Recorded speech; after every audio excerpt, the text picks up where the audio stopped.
Morning. So, this may or may not, excuse me, be my last video update from this journey, this cancer journey, because yesterday found out that the PET scan results were completely negative and showed nothing, absolutely nothing. So I beat it.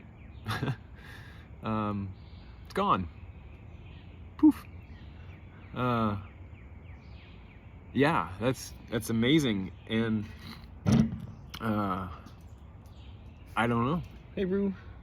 Good morning.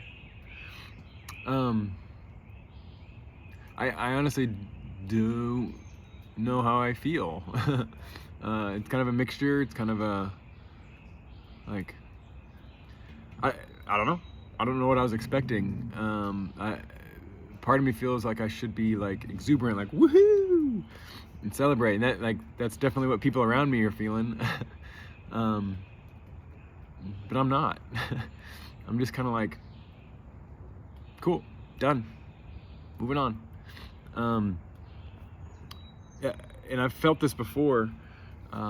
After Katrina, the company and the newspaper I was with, like had a little bonus, and I remember my boss and my boss's boss, and you know they told me like, Matt, you did incredible work, and you did all this extra work, and you made the newspaper better, and like you really put in your extra effort, a lot of extra effort, and we want to recognize you. And they celebrated. And it wasn't just me; it was other staffers as well on the newspaper. And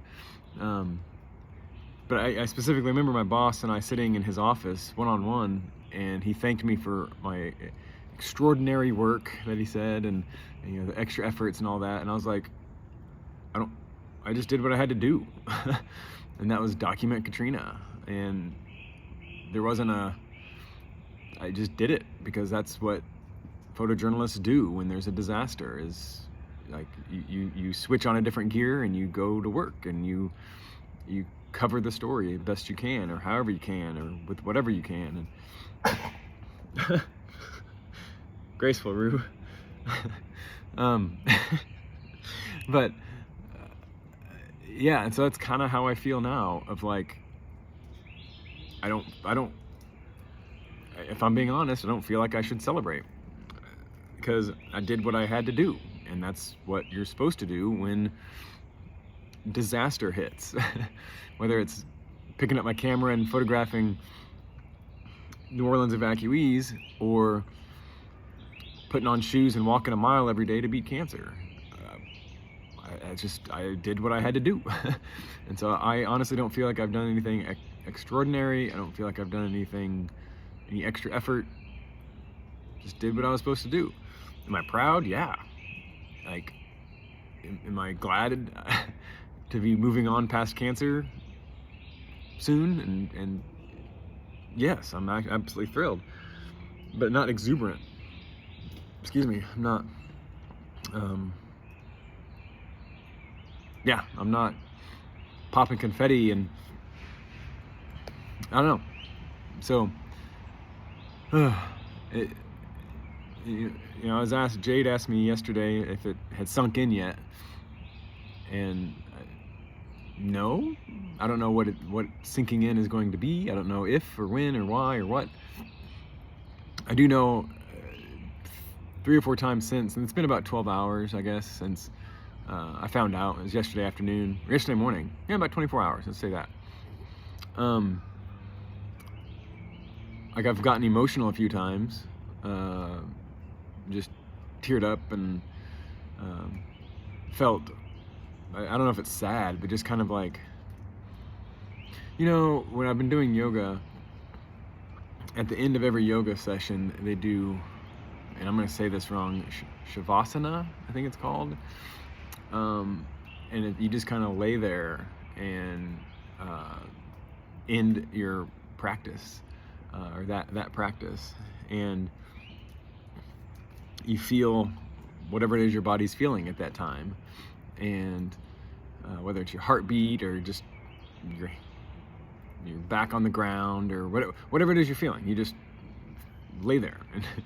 And every time I've done that in the last 3 months, which has been more than I ever have because I just started doing yoga a little bit more, I feel my heartbeat, and I say in my head, I'm like, I'm alive.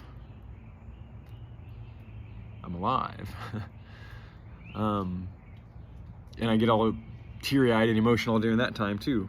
And so I've been saying that a few times since the news yesterday that I'm cancer-free. Like, I just say I'm alive. I'm alive. And because I almost wasn't alive. And again, I didn't feel that at the time, but the oncologist said yesterday, had I waited a month to come see her, it'd be a completely different story because of how aggressive this cancer was. And so she praised me for not only the work I did throughout chemo and everything, but she also said, it's a good thing you went to the doctor when you did, and you listened to your body, and you said, hey, I ought to do something about this. This isn't right. And this is right around Thanksgiving, right before Thanksgiving. And she said, if you would have waited like through the holidays, probably wouldn't have been here. So I'm alive. Which is obviously something to celebrate, but I'm not in a pizza party mood. I'm just in a,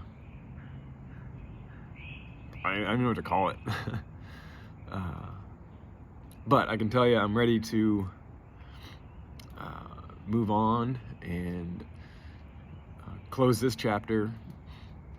I've still got some tests. I got a few more, like a bone marrow biopsy, and I got to meet with a radiation oncologist still, and I'll be monitoring this for the rest of my life, obviously. But all signs are pointing towards it's all gone, and maybe just a few, as my oncologist put it, to close some loops officially per the standard of care for this type of cancer. We've got to put a bookend on a few treatments and tests and whatnot.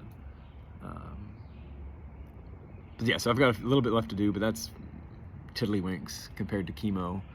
But yeah, ready to keep seeing what's next and just do what's next. And I don't know what that is. I've got some ideas, but see where this new mat goes. But yeah, no, I think I said in my last update I had my taste for coffee, and this was actually hot coffee this morning, so that's good. I guess it's nice to enjoy some hot coffee now. Yeah, ready to move on and get to Chicago, get my strength back, and get back to running, and whatever this new mat is, I'm ready to do it and be it and feel it and live it, because I'm alive. All right, yeah, I don't know if there'll be another one of these, but Matt out.